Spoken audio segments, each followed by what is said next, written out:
Je vous ai déjà fait une figurine dans le passé du film No Country for Old Men et le personnage de Anton. Ici, cette fois-ci, c'est Dark Toys, alias Redman, qui s'y colle. On va regarder ce que ça donne. La figurine précédente était plutôt pas mal. Redman, généralement, ils font de très bons recastes de grands artistes. Je pense qu'on va être sur un level un petit peu au-dessus. Mais avant de commencer la review, je vous invite à liker cette vidéo, abonnez-vous, activez la petite cloche et toutes les notifications. Et si vous désirez voir toutes ces vidéos en avant-première, vous pouvez devenir membre soutien de la chaîne. C'est le bouton rejoindre ou le lien dans la description de la vidéo.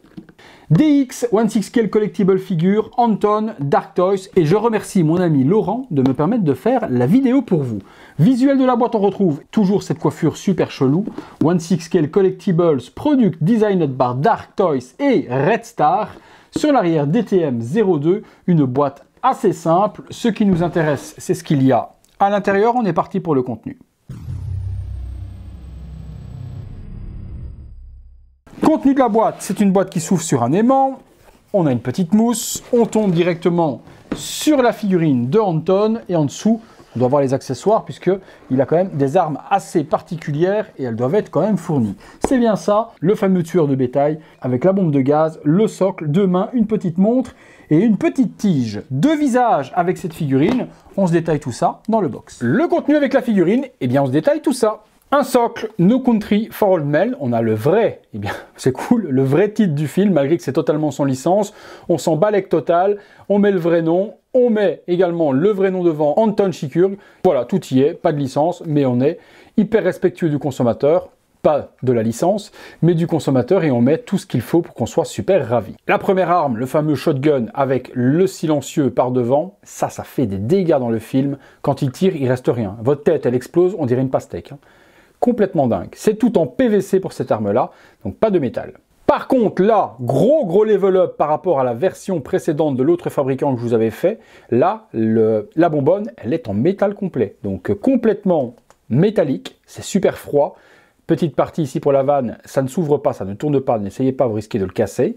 Petit tuyau rouge, et puis le truc de pression qu'il utilise et qu'il appuie pour faire exploser la tempe des gens. Ça, c'est utilisé pour tuer le bétail, c'est utilisé pour tuer les vaches, pour tuer les cochons. Lui, il utilise ça comme arme. Sur un oui, sur un non, sur un pile ou face, il vous met ça sur la tempe et il vous fait exploser la tête. Ça, en métal, je m'y attendais vraiment pas. Des mains et une main forcément spéciale pour tenir eh bien l'arme. Une main également pour tenir le gun. Donc super d'avoir mis cette main-là pour pouvoir eh bien justement tenir cette partie-là. Hop, de la meilleure manière possible. Vous voyez comment c'est super cool. Et également, vous pouvez, si vous voulez, eh bien, la faire tenir entre les doigts. Je pense qu'on doit pouvoir glisser ça de la sorte. Voilà. Comme ça, vous pouvez le faire tenir comme ça également. Et puis l'autre partie dans cette main-là.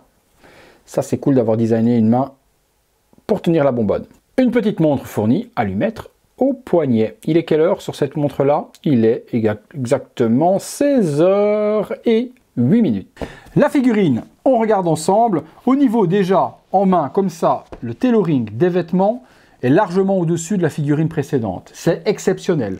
Pantalon, nickel. Par contre, on n'a qu'un seul pantalon avec cette figurine, ou avec l'autre version, on avait un pantalon rouge. Je vérifie quand même. Non, on n'a bien qu'un seul pantalon noir. On retrouve les Santiago imitation croco, parfait.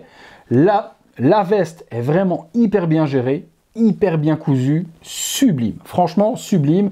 En espèce de petits jeans, les petits boutons, et en dessous, on retrouve la petite chemise couleur bordeaux. Ceinture, les mains, pour une fois, d'habitude elles sont dégueulasses chez les amis de chez Dark Toys Redman. Là, les mains sont plutôt cool, bien peintes, bonne texture, bonne peinture. On va saluer la prestation. Vous voyez ça? C'est ce qui nous intéresse. On regarde, on l'enlève, et on voit la tête de Anton. Ouais, franchement, gros level up par rapport à la précédente. Elle est exceptionnelle. Exceptionnelle. Très bon recast. Très belle peinture. Ah ouais. Les yeux sublimes, un petit peu ingurgités de sang comme ça, vraiment psychopathe du personnage. La coupe de cheveux. Ouais non, on est sur une masterclass de figurine. Elle est exceptionnelle. Exceptionnelle. Franchement, là, je prends une grosse claque. Redman à suivre, et ils font pas mal de figurines. Il y a des jolies choses à arriver. Il y a du Blade Runner avec Harrison Ford qui va arriver prochainement. Ils ont fait le Grinch là dernièrement. On avait déjà eu The Mask précédemment. c'est vraiment de la masterclass. Oh là là, le visage souriant, quand il tue, le visage souriant, encore meilleur que la version précédente. Hein. Vraiment, ce menton en l'avant, ce sourire narquois, psychopathe, lorsqu'il tue la personne avec le pile ou face, sublime. Magnifique. Honnêtement, masterpiece. Si vous êtes fan du film No Country for Old Men, ce Anton, il vous le faut dans votre collection parce qu'il est exceptionnel, les amis. Bon, on va se faire une pause ou deux, pas grand chose, hein, puisque de toute façon au niveau du personnage, on va juste exposer avec les armes, pose simple, et puis les deux HS et les armes. On se fait ça tout de suite dans le box, c'est parti. Figurine tournant sur le socle, simple, sans pause ni quoi que ce soit, juste sortie de boîte pour vous montrer bien, la réalisation de Dark Toys. On peut remarquer magnifique visage, tailoring des vêtements sublime, rien à dire.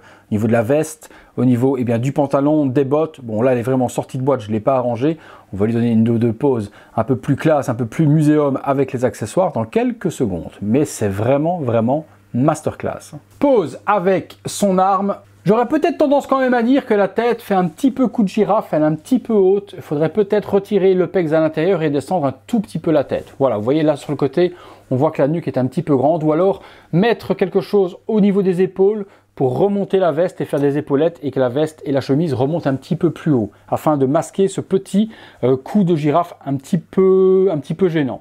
Mis à part ça, c'est super joli. Également au niveau du col, vous voyez, il s'ouvre un petit peu, on voit la jonction au niveau de la nuque, ça aussi il faudrait corriger. Mais bon, c'est des petits détails à peaufiner lors de l'exposition de votre figurine et il y a moyen de faire ça super rapidement et d'avoir la perfection. On se fait une pose supplémentaire avec le visage complètement sadique et l'arme tout aussi sadique que le personnage. Voilà, sur la deuxième tête justement, j'ai retiré le pex d'emboîtement pour essayer et ça fait beaucoup moins coup de girafe. Donc du coup, je vous conseille vraiment d'enlever le pegs et d'aller mettre une petite boule de pâte à fixe, ce genre de choses ou autre pour bien lui donner la hauteur que vous désirez et vous aurez quelque chose de beaucoup plus naturel au niveau de la position de la tête. Cette tête justement complètement sadique et complètement folle. Et puis ben voilà, quand vous lui mettez entre les doigts la bonbonne telle qu'elle et l'arme dans l'autre et vous avez le personnage le plus sadique du cinéma que j'ai pu voir à ce jour. On est parti les amis pour la conclusion. Conclusion sur ce Anton DX de chez Dark Toys, bien une figurine aussi merveilleuse que le film et une figurine aussi sadique que le personnage. Masterclass pour moi, vraiment ultra conseillé et j'ai hâte de voir les autres réalisations de Dark Toys parce qu'ils font vraiment de plus en plus du très haut niveau. Donc hâte de voir les prochaines figurines à venir. Il y a beaucoup de choses à venir chez Dark Toys, ils mettent malheureusement beaucoup de temps à sortir les figurines, mais bon, ça finit toujours par sortir, aucune inquiétude là-dessus. Vous me direz ce que vous en pensez de cet Anton, quel visage vous préférez, le régular ou le sadique. Moi, tant qu'à faire, je pense que sur cet exemplaire-là par rapport à l'autre, c'est vraiment la tête ultra sadique que j'exposerai dans ma collection. Elle est sublime, magnifique qualité. Dites-moi, vous, ce que vous en avez pensé, les amis. Si vous recherchez la figurine, je vous la mets dans la description de la vidéo, comme d'habitude, au meilleur tarif, comme d'habitude, les amis. Je vous laisse, liker cette vidéo si vous l'avez aimée.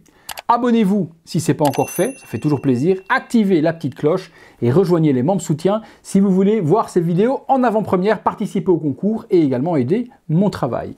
Énorme merci à tous, c'est tout pour Anton, c'est tout pour moi. À très bientôt pour une prochaine vidéo.